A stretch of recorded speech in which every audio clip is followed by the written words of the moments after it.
कल हम जिसकी चर्चा कर रहे थे कि 3 शुद्धियां, और एक शुद्धि में किसी ने ध्यान नहीं दिया। इतने सारे लोग बैठे थे, उन लोगों में से इन्होंने एक बात को गौर से सुना और कहा कि महाराज आपने इसकी बात नहीं बताई।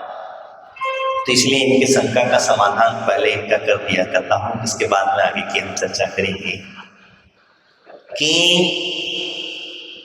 हमने एक प्रश्न किया था कि गंधोदक लगाने से पहले तो हम शुद्धि करते हैं, गंधोदक लगाने के बाद शुद्धि क्यों करते हैं? ये इसका कोई आंसर नहीं मिला था। गंधोदक लगाते समय तो हमने अपने शरीर की शुद्धि कर ली, ये बात हम लोग हाथ धो ले तो हाथ धो करके लगाते बात सत्य है, लेकिन जब हम गंधोदक ले लेते हैं तो फिर हम शुद्धि क्यों करते हैं? इतनी पवित्र चीज और इतनी पवित्र चीज होने के बाद हम उसको धोने की क्यों चेष्टा करते हैं? अब इन लोगों में वास्तविकता देखा जाए कि जब इस समय पर भगवान की अभिषेक होता है, गंधोदक होता है, उस गंधोदक की कितनी बड़ी पवित्रता होती है कि जब भगवान आदिनाथ स्वामी का समुष्ण लगा हुआ था और भरत चक्रवर्ती ने चौथे वर्ण की स्थापना की थी। समझ में आए? चौथे वर्ण की स्थापना की थी और चौथे वर्ण की स्थापना करते समय पश्चात भगवान से कहा गया कि भगवान मैंने चौथे वर्ण की स्थापना की है, तो ये इसका भविष्य क्या है? तब भगवान आदिनाथ की दिव्य देशना में करी थी कि ये तेरे ही धर्म का नाश करेंगे। क्या करेंगे? कि जिसकी तूने स्थापना की है ये तेरे ही धर्म का नाश करेगा। इस सबसे पहला नाश करने में कारक कौन बनेगा? जो भी है, अपन नाम ना ले, किसी व्यक्ति का कोई पर्सनल नाम लेकर के, लेकिन मूल में एक व्यवस्था जो कही तो ये सबसे ज्यादा आज वर्तमान में हम लोग देखा जाए तो जैन धर्म का हिरास करने वाले वही लोग हैं। और मैं आपको एक चीज और बताने जा रहा हूं कि धीरे धीरे करके ये लोग श्वेतांबर साधुओं के अंदर में घुस गए। किसमें घुस गए? जैन धर्म के अंदर दिगंबरों में तो उनकी ताकत नहीं चल पाई, दिगंबर तो बनने में उनकी इतनी सामर्थ्य है नहीं है, दिगंबर धर्म को स्वीकार करें, तो उन्होंने श्वेतांबर धर्म को स्वीकार करना प्रारंभ कर दिया। नेपाल साइड की जो साइड से लोग आते हैं साधु, मैंने बीच में भी एक चर्चा की थी कि वो लोग जो है प्राय करके वहीं से आते हैं। तो कहने का तात्पर्य ये लोग जो है इनसे नुकसान है, हानि करने वाले।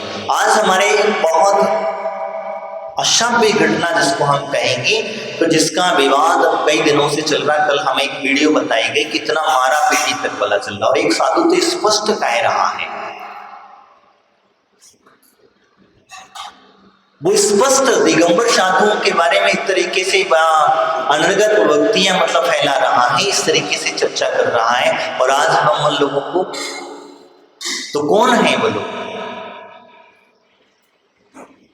वही है। तो मैंने आपसे कहा, तो भरत चक्रवर्ती के सामने जब इस प्रकार की घटना घटी, तो घटना घटने के बाद में शुद्धि करने के बाद जो कहते, तो उस समय गंधोदक की मैं चर्चा कर रहा था, तो भगवान आदिनाथ स्वामी ने कहा था कि जाओ अकृतम चैत्यालय की वंदना करो, वहां जाकर के वहां का जो प्रतिमाओं का गंधोदक है वो गंधोदक लेकर के आओ। क्या लेकर के आना? गंधोदक लेकर के आना है, और जहां जहां गंधोदक पड़ेगा वहां वहां धर्म बचा रहेगा, टिमटिमाता रहेगा, वहां कभी भी हमेशा के लिए वहां का धर्म वहां से समाप्त नहीं हो पाएगा। तो यही कारण था कि दक्षिण में धर्म हमेशा बना रहता, लेकिन अभी तो धर्म है ही नहीं है, तीर्थ है। आज दक्षिण में देखा जाए तो तीर्थ जरूर मिल जाएंगे, लेकिन धर्म की जो व्यवस्था है वहां पर कम है। लोग श्रावक नहीं है, श्रावक हैं भी तो बस जैसे सिक्का जिनको जानकारी नहीं है, तो क्या वो गलत था? नहीं था। गंधोदक की मैं अपनी चर्चा कर रहा था, तो वो गंधोदक जो है जो छिड़का गया, क्या करा गया? छिड़का गया, और छिड़कने के बाद में वो कहां पड़ा? हाँ, कहां पड़ा? जमीन पे पड़ा ना। अब तुम्हारा अगर जमीन पे गिर जाए तो तुम तो हल्ला मचा देते हैं,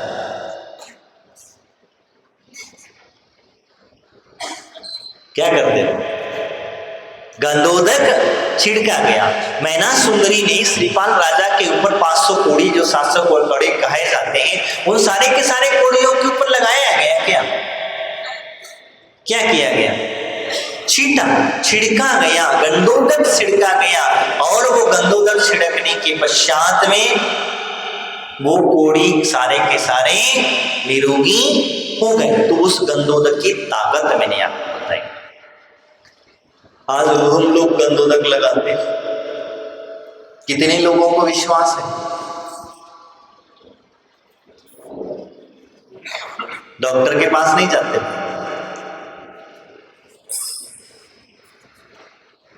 डॉक्टर के पास नहीं जाते क्यों? जब तुम्हारा रोग यही तुम्हारे पास औषधि डेली तुम्हें प्राप्त हो रही है, तो वो डॉक्टर के पास क्यों जाते हो? यानी कि भी विश्वास नहीं है, पूर्णता से विश्वास नहीं। और जिस दिन विश्वास आ जाएगा उससे डॉक्टर तुम्हारा छूट जाएगा, क्योंकि वो सर्व औषधि है। क्या है? सारे रोगों को नाश करने वाली एक ऐसी औषधि है जो शरीर के रोगों को नाश करती है। तो यही कारण बनता है। तुम्हें हम कह रहे थे हाथ क्यों धोते हो, प्रश्न वही है। हम आपके पास जाकर के तो हम हाथ क्यों धोते हैं, प्रश्न वही है। लेकिन हमने कहा था कि हमारे जो शरीर की शुद्धि अशुद्धि होने की वजह से हमने हाथ धो लिया, तो हमने बाद में गंधोदक ले लिया, ये तो बात यहाँ तक। लेकिन लेने के बाद हाथ धोना ये गलत है, ये गलत है। क्यों धोते हो बताओ मुझे?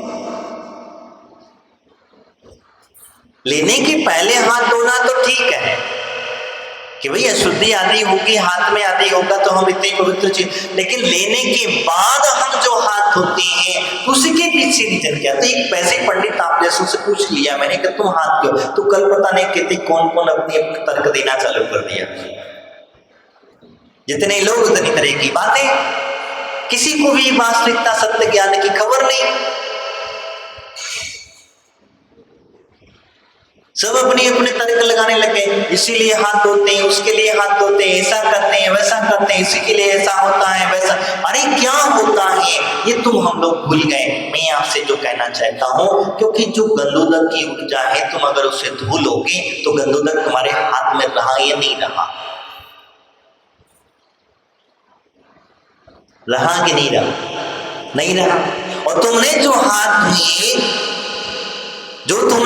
धोए, वो हाथ धोते समय वो गंधोदक धुला या नहीं धुला?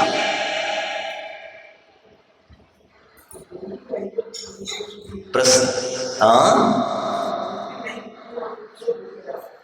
नहीं तो फिर काहे के लिए धोते हो? काहे नौटंकी करते हो?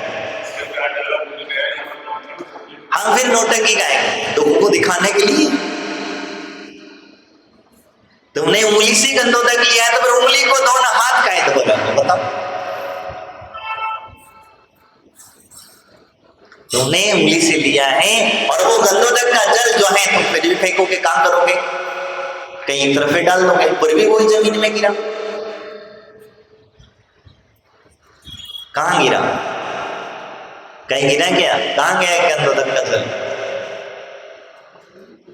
हाँ, जमीन पे ही गया। गया तो जमीन पे ही, भाई हमने साइड में हाथ धो लिए और हाथ धो करके उसमें पड़ गया। तो यही कारण होता है। तो हमने जो हाथ धोते हैं, बल्कि हम तो कहते हैं कि गंधोदक लगाने के बाद हाथों को सुखा लेना चाहिए। क्या होना चाहिए? सुखा देना चाहिए। सुखा देने का मतलब आप गंधोदक को अपने हाथों में सुखा दें, तो वो जो कम से कम गंधोदक की ऊर्जा है वो तो कम से कम तुम्हारे हाथों पर यानी तुम्हारे शरीर पर जो है हमने धारण किया है वो तो उतनी मिलती रहे। अब कई लोग क्या होते हैं कि सिर्फ आंखों में लगा लो, मस्तिष्क में लगा लो, दो ही उंगली से लेना, तीसरी उंगली ना लग जाए।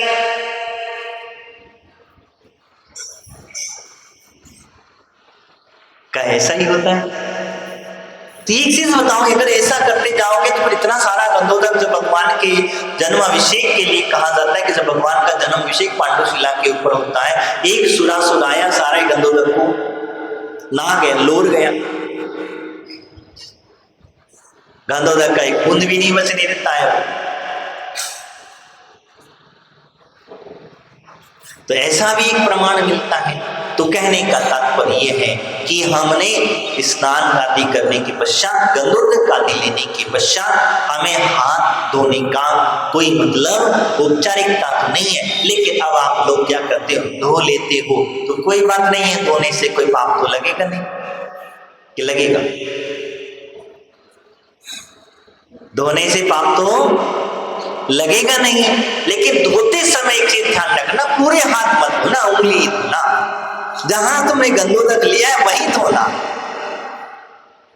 नहीं तो तुम पता चलता है कि गंधोदक लिया उंगलियों से धोते हो हाथ, तो ऐसा भी कभी कभी हो सकता है। दूसरी बात एक और है, हमने जिस पवित्र चीज को अपने मस्तिष्क आदि पर धारण किया है, उसके लिए हम जिस गंधोदक को धारण करते हैं और धारण करने के पश्चात हमारे शरीर आदि का स्पर्श हो जाता है, और हमारे शरीर का स्पर्श होता है, इसीलिए हम खास करके हाथ धोते हैं। समझ में आ गई है तुम्हारी क्या? कि हमारे शरीर का स्पर्श होता है, हम इसी वजह से हाथ धोते हैं। और वो हाथ धोने के पीछे रीजन ये है क्योंकि शरीर में हमेशा नौ मल द्वार बह रहे हैं, और तुम आंखों पे लगाओगे, मस्तिष्क पे लगाओगे, पसीना कह रहा है पसीना, तो हम गंधोदक के हाथ नहीं धोते हैं, हम अपने पसीने के हाथ धोते हैं। हम अपने जहाँ गंदे जगह का स्पर्श कर लिया है, इसी वजह से हम उसका हाथ धोआ करते हैं। ध्यान रखना, गंधोदक लेने के बाद में पहली बात तो हाथ धोना ही नहीं चाहिए, और जब धोने की जरूरत पड़े उन्हें धोए तो ठीक। और अगर हमारे शरीर आदि को स्पर्श हो जाता है, और स्पर्श होने के पश्चात अगर हम फिर भगवान को स्पर्श करेंगे तो उसके लिए हमें हाथ धोना चाहिए। तो ठीक है, तो गंधोदक हाथ में हो अथवा ना हो, ये ध्यान रखिएगा। गंधोदक लिया हो अथवा ना लिया हो, आप जब कभी भी भगवान के चरण स्पर्श करते हैं या भगवान को उठाते हैं, परिमार्जन आदि करते हैं, तो हमें अपने हाथ को स्वच्छ करके ही लगाना चाहिए। बिना अस्वच्छ अवस्था में भगवान को तो मुनिराज तो बार बार धोती नहीं है। मैं अब एक प्रश्न तुम्हारा फिर क्वेश्चन करोगे हमसे, तुम तो श्रावक को ठीक है धो लोगे, तुम्हारे पास जल है, हमारे पास तो जल भी नहीं है, अब हम क्या करें? हम क्या करें? हमें जल की आवश्यकता पड़ी? नहीं पड़ी। साधु का शरीर जो है, ध्यान रखना मैं जो आपसे कहने चाह रहा हूं, क्योंकि मुनिराज जो को स्नान करते नहीं है, मुनिराज जो है स्नान करते नहीं हैं, और जब मुनिराज स्नान करते नहीं है तो अशुद्धि होगी, तो फिर क्या होगा? वो अपने चित्तप्रा से शुद्धि करके ही आते हैं। लेकिन अगर जैसे पसीना आदि आ सकता है, ये चीजें होती है, तो कोशिश संभवता ये होना चाहिए कि शरीर को स्पर्श करने के बाद तो ये में इसको नहीं छूना, और अगर आप छू भी लेते हैं तो इसमें कोई प्रकार का दोष नहीं है। क्यों? क्योंकि मुनिराज का शरीर रत्नात्रय के धारी है, और रत्नात्रय से ऑटोमेटिक पवित्र, जिसकी शरीर में रत्नात्रय की संस्कार हो जाते हैं, रत्नात्रय को धारण कर लेते हैं, वो जीव, वो शरीर उनका जो है वो स्वाभाविकता से पवित्र हो जाया करता है। कभी कभी आप लोगों ने देखा होगा मुनिराजों की, कोई मल का औषधि का रिद्धिधारी होता है, कोई जल औषधि आदि का रिद्धि का धारी होता है, तो उनकी शरीर का मल अल जल आदि लग जाता है, तो हमारे शरीर की भी पीड़ा दूर हो जाती है। तो कैसे दूर होगी? उनके शरीर के जल लगने से, उनके जलमल लगने से हमने स्पर्श कर लिया, उससे स्पर्श होते ही हमारे शरीर की भी कई से असाध्य रोग भी ठीक हो जाया करते हैं। वो तो अशुद्ध चीज है, क्या है कि नहीं है? हाँ, तो औषधि के रूप में कुछ भी करोगे क्या? हाँ, इसीलिए साधु का शरीर पवित्र है, उसमें कोई प्रकार का दोषारोपण नहीं है। लेकिन हमारा शरीर अपवित्र है, हमारे पास में रत्नात्रय की प्राप्ति नहीं है, और न होने की वजह से हमें शुद्धि का विशेष करके ध्यान रखना चाहिए, क्योंकि साधु को शुद्धि सदैव हमेशा शुद्ध रहता है। साधु हमेशा 24 घंटे ही शुद्ध रहता है, लेकिन तुम 24 घंटे शुद्ध नहीं रहते हैं। तो समझ में आया? हाथ क्यों धोना?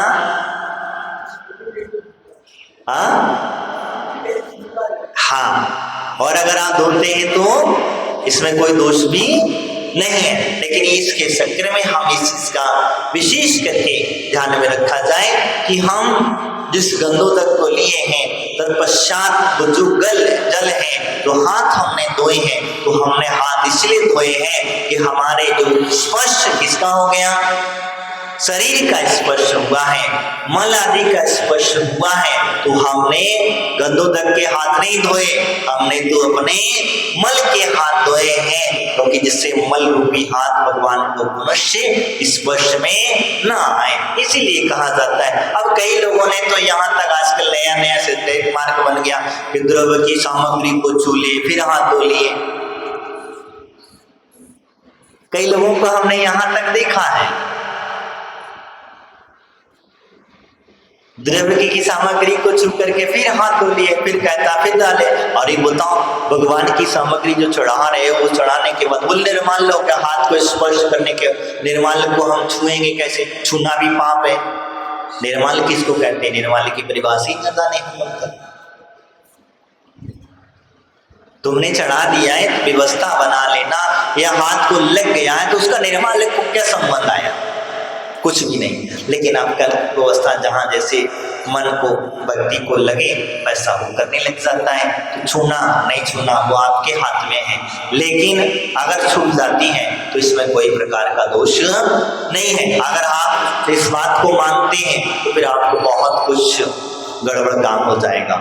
जैसे आप लोग अभिषेक करते हो, पूजा करते हो, तो भगवान की तो थाली तो हटाना पड़ती, तो चाहे थाली छुओ चाहे वो द्रव्य सामग्री छुओ, भाई चाहे डायरेक्ट द्रव्य सामग्री को छू लो या थाली को छू लो, हटाना तो हटाना पड़ेगा। कई बटा सब अगर ज्यादा चढ़ गई, थाली में कम जगह पड़ गई तो आपको लगाना पड़ेगा, तो फिर करना पड़ेगा कि नहीं, रखना पड़ेगा थाली। यही कारण है लोगों ने अपने जिस तरीके से जिसको जो लगा वो उसने उस तरीके से उसको बताता गया, लेकिन इसका कोई वास्तविकता सत्यता नहीं है। हम अपने मन मर्जी से हम जो चाहें वो करते रहें और जैसा तर्क चाहें वैसा हम प्राप्त कर सकते हैं। तो यही कारण है। तो अब तो तुम्हारी समझ में आ गया होगा पूरा और भी शंका हो तो बता दो। नहीं, कई बार तो हम जिस शुद्धि की चर्चा कर रहे थे इसके बाद में उन्होंने कहा तो ये सब क्यों कर रहे थे हम? शमित्व की कामना के लिए। क्यों कर रहे थे हम? शमित्व की कामना। और शमित्व की कामना क्यों कर रहे हैं हम लोग? मोक्ष जाने के लिए। ये विशेष करके ध्यान में रखना, शमित्व की कामना करने के लिए क्यों कहा जाता है। और जिस व्यक्ति को शमित्व दर्शन प्राप्त हो जाता है उसे समझ लो संसार की सारी कामना देने वाली जो वस्तुएं हैं वो सब मिल जाती है। आगे हम इसकी चर्चा करेंगे। काम दुहि कल्पतरो चिंतारायणम रसायनम परमम लद्धो भुजै सुमुखम जम इच्छयम जानता सम्मम। कहते हैं कि जैसे कामधेनु, कामधेनु क्या है? कामधेनु एक गाय है, और वो गाय ऐसी है कि जिसके सामने जो चीज जो भी मांगोगी वो सब पूरी हो जाती है। उसका नाम पड़ गया कामधेनु।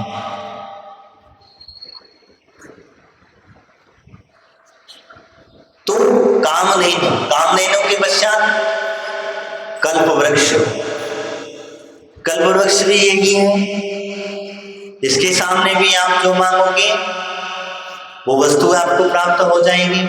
लेकिन इसमें जो है अलग अलग जाति के कल्पवृक्ष हुआ करते हैं।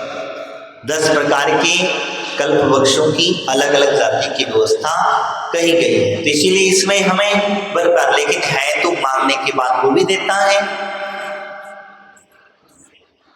कल्प वृक्ष से भी हमें प्राप्त होता है चिंतामणि रत्न,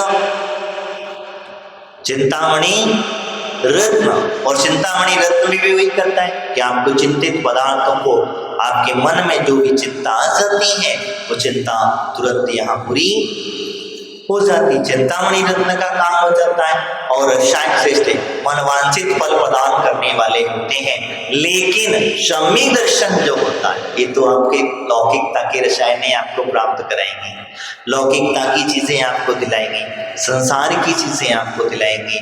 लेकिन सम्यक दर्शन जैसी अभिलाषा रखने वाला जो सुख है वो मोक्ष सुख को ही दिलाता है। सम्यक दर्शन जिसे प्राप्त हो जाता है, सम्यक से प्राप्त हो जाता है, उस जीव को तो वह मोक्ष में ही प्राप्त कराएगा, आपको इधर उधर नहीं भटकने देगा। संसार की सारी द्रव्य आपको प्राप्त करा देगा। आपको किसी के सामने कुछ भी मांगने की जरूरत, सम्यक दृष्टि जीव अगर होगा तो उसे कामधेनु भी प्राप्त हो जाएगा। सम्यक दृष्टि अगर जीव होगा उसे कल्पवृक्ष भी प्राप्त हो जाएगा। और सम्यक दृष्टि जिसको होगा चिंतामणि रत्न के समान उसे वह रत्न प्राप्त हो जाएगा। यही सात्विकता कही जाती है जी। संसार चलने के लिए जब तक उसका मोक्ष फाइनल नहीं होता है, मोक्ष फाइनल नहीं होता है, तब तक इस सब वस्तुओं की आवश्यकता उसे पड़ती है। और जिस भव में उसका मोक्ष जाना होता है उस भव में ये वस्तुओं को भी छोड़ करके चला जाता है। ये विशेषता है। जैसे तीर्थंकरों भगवान ने 10 भव पूर्व का हम जब वर्णन समझते हैं तो 8-9 भव तक तो वो 8 भव तक तो ये सब व्यवस्थाएं चलती रहती है उनकी। गृहस्थ का जीवन अपनाएंगे, सम्यक दर्शन तो अभी उन्हें प्राप्त हुआ नहीं है। सम्यक दर्शन अभी उन्हें प्राप्त हुआ नहीं है। 7-8 भव तक तो नहीं तो सम्यक मिथ्यात्व के साथ में चले हैं, लेकिन पुण्य की बढ़ोतरी कर रहे हैं, पुण्य की बढ़ोतरी करते जा रहे हैं। अब पुण्य किसमें होगा? तो दान पूजा, दो चीजें विशेषता से हमारे यहाँ चलता है। और दान पूजा करते करते उन्होंने इतना पुण्य का संचय करता, फिर कहते हैं वो मुनि बन गए। क्या बने? मुनि बने। 2-3 भव तक वो मुनि बन करके रहते हैं। मुनि बन करके रह करके वह है सम्यक दर्शन की आराधना को समझते हैं, सम्यक दर्शन को प्राप्त करते हैं, फिर भावनाओं को पाते हैं, दर्शन को प्राप्त करेंगे।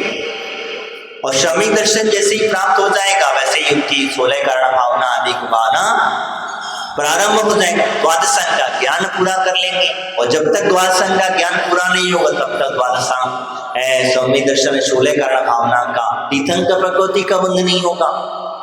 तो ये सारी चीजें जो है तो मूल में सम्यक दर्शन है। और सम्यक दर्शन जिस व्यक्ति को प्राप्त हो जाता है उस व्यक्ति को कोई दूसरी चीज की प्राप्त करने की जरूरत नहीं पड़ती। लेकिन अब सम्यक दर्शन में भी कभी कभी क्या होता है, कुछ प्राप्त होता है, कभी कभी छूट भी जाता है, छूट भी जाता है। ऐसा नहीं है कि नहीं छूटता है, छूट भी जाता है, क्योंकि कभी कोई कर्म ऐसा होते ही में सत्ता में पड़ जाता है। अभी तुम्हारा मोक्ष जाना बाकी है, कुछ संसार और बाकी है, तो वो छूट जाता है, फिर वापस प्राप्त होता है। तो इसी प्रकार से उसका चला करता है। तो सम्यक दर्शन की आवश्यकता इसीलिए होती है कि सम्यक दृष्टि जीव को ये सारी चीजें अपने आप मिल जाया करती। जैसे आपको सम्यक दर्शन प्राप्त हो गया, अब आपको राजशाही चक्रवर्ती बन गए। तो चक्रवर्ती मिला किसे पर? चक्रवर्ती जैसा पद आपको मिला तो मिला कैसे? वो सम्यक दर्शन के वशीभूत होकर के, या आपने जो पूर्व में पुण्य दान पूजा आदि तपश्चर्या करी थी सम्यक्त्व के साथ में जो तप किया था, वो तप के प्रभाव से आपको ऐसे पदों की प्राप्ति हुई है। यही कारण होता है। तो यानी कि कल्प वृक्ष से आप स्वर्ग में चले गए या भोगभूमि में चले गए, तो किसके प्रभाव से गए? मिथ्यात्व के प्रभाव से भोगभूमि जाओगे, स्वर्ग तो नहीं जाओगे। मिथ्यात्व रहेगा तो भोगभूमि आदि में हम जाएंगे। मुनिराजों को आहार दान आदि आदि देने से कल्प वृक्षों की प्राप्ति होती है। गोभूमि में है क्या, 10 प्रकार के कल्प वृक्ष हैं और वहां पर उन वृक्षों से जो चाहिए वो मिल जाता है। तो वहां ना तो कमाने की जरूरत है, ना ही आपको कुछ काम करने की जरूरत है, और ना ही आपको कोई व्यवस्था की जरूरत है, ना घर मकान, जो चाहिए जैसा चाहिए वैसा आपको सब कुछ मिल जाया करता है। लेकिन अगर सम्यक दर्शन होगा तो नियम से आप स्वर्ग में देव ही बनोगे, वो भी देवों में भी नीची जाति के देव नहीं बनोगे, देवों में भी नीची जाति के देव नहीं बनोगे, आप ऊंची जाति के ही देव बनोगे।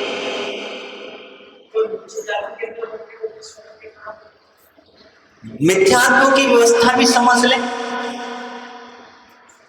मिथ्यात्व की व्यवस्था से भी जो समझते हैं हम लोग, जो है नीची जाति के जो देवों की अवस्था है वो मिथ्यात्व की वजह से जाता है। नीची में जो बनेगा हाथी घोड़ा आदि बन करके दूसरों की सवारी बनना, सैनिक बनना, इस प्रकार से जो है जो बेहतर विश्वास भूत जाने, ये सारे मिथ्या दृष्टि तो है, समित्व के प्रभाव से यहाँ नहीं प्राप्त होगा। ये सम्यक दृष्टि अगर हो जाए, हाँ तो ये होगा। पंचअग्नि आदि जो तप करने वाले जो कुगुरु आदि जो हैं, कुगुरु आदि जो हैं, ये जाकर के छोटी जाति के देव बनते हैं, ये जाकर के ज्योतिषी आदि के देव बनते हैं, ज्योतिषी में जाकर के देव बन जाते हैं। तो मिथ्यात्व ही तो है, ये सारे मिथ्या दृष्टि के प्रभाव में रहते हैं, मिथ्यात्व का उदय है तो इन्हीं की ऊंचाई में जाएगा तो सम्यक दृष्टि जाएगा, और मिथ्यात्व वाला जो रहेगा वो नीची जाति का ही देव बनेगा। वह क्या करते हैं, ये अब अपने भगवान को पूछते हैं, तीर्थंकरों को पूछते हैं, अरहंतों की भक्ति करते हैं। मिथ्या दृष्टि देव है लेकिन अरहंत की भक्ति नहीं बंद होगी, ये अरहंत की पूजा अवश्य करेंगे, तीर्थंकरों की पूजा कर, तीर्थंकरों के कल्याणकों में जरूर जाएंगे। ये क्यों जाते हैं, क्योंकि सम्यक को प्राप्त करने के लिए वहां जाते हैं और सम्यक प्राप्त हो जाता है। और मुक्ति पास से पूजा, एक और बात कही जाती है, ये कभी कभी तीर्थंकरों को या अरहंतों को जो है कुल देवता मान करके पूछते हैं। एक होते हैं हम अपने भगवान मानते हैं, तीर्थंकर मानते हैं, उनकी भक्ति करते हैं, और एक कुल देवता होता है। कुल देवता जानते हैं आप लोग? हाँ, बस बस बस पुरखों से पूछते चले आ रहे हैं, बस उसे हम भी पूछ रहे हैं। दूसरी चीज हमारी परंपरा का देवता है, कहने का मतलब ये हो जाता है कि ये हमारे नगर का देवता है, ये हमारे गांव का देवता है, ये हमारे गांव के मूल नायक है, ये कुल देवता मान करके आप उनके जो कुछ मांगना चाहो वो मिल जाता है। तो आप भी कभी कभी जो होता है, जैसे आप लोग जैसे शादी ब्याह में जाते हो, आपके घर में शादी ब्याह, तो सबसे पहले कार्ड कहाँ चढ़ाया जाता है? तो भगवान का चार्ट नहीं चढ़ रहा है ये, क्योंकि भगवान आपको पता है भगवान को चढ़ाने से नहीं चढ़ाने से कोई फायदा नहीं, लेकिन हमारे कुल की परंपरा है ये कुल देवता बोल करके चढ़ाओ, भले तुम तीर्थंकर कहो कुछ भी कहो, लेकिन ये कुल देवता है कि घर में अगर कोई भी फंक्शन करना है तो पहले चंदा प्रभु भगवान को आपको नारियल चढ़ाना ही पड़ेगा, आपको अपना कार्ड चढ़ाना ही पड़ेगा, तो आपके घर में फंक्शन आपका सही सलामत हो जाएगा, नहीं तो पता नहीं कौन सा विघ्न। ये कुल देवता वाली परंपरा है, और तीर्थंकर वाली जो परंपरा है उसमें वो नहीं भावना बात, वो तो जहां भी है जैसा भी इस प्रकार से भक्ति करता है, स्तुति करता है, उसे कहीं लाजमी नहीं है कि घर में शादी है तो ना कार्ड चढ़ाना ही पड़ेगा। इसी प्रकार से ये जो वहाँ बेहतरों के यहाँ, बुद्ध प्रसाद जातियों के यहाँ जो भी भवनों में चैत्यालय हैं, ज्योतिषों के यहाँ जो चैत्यालय हैं, उन चैत्यालय में इन्हें भक्ति करना ही करना पड़ती है, क्योंकि इन्हें डर लगा रहता है कि हमारा कुल देवता नाराज हो जाएगा, और नाराज हो जाएगा तो सारी व्यवस्था, तो जो नाराज हो जाएगा व्यवस्था बन गई, वही मिथ्यात्व है।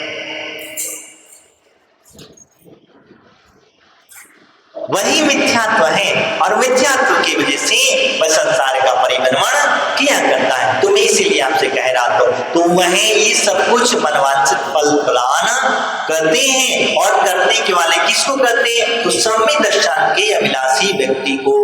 जो व्यक्ति सम्यक दर्शन को प्राप्त करना चाहता है उसे ये सब कुछ प्राप्त हो जाया करता है। इन्हीं भावनाओं के साथ में कहते हैं। और इसके साथ में क्या कहते हैं? सम्यक दर्शन, सम्यक ज्ञान और वैराग्य, और वैराग्य की चारित्र की प्राप्ति भी इसी से होती है। और इससे अंत में हमें क्या मिलता है? जब चारित्र प्राप्त हो जाएगा तो अंत में कहते हैं मोक्ष सुख की प्राप्ति भी सम्यक दर्शन से ही प्राप्त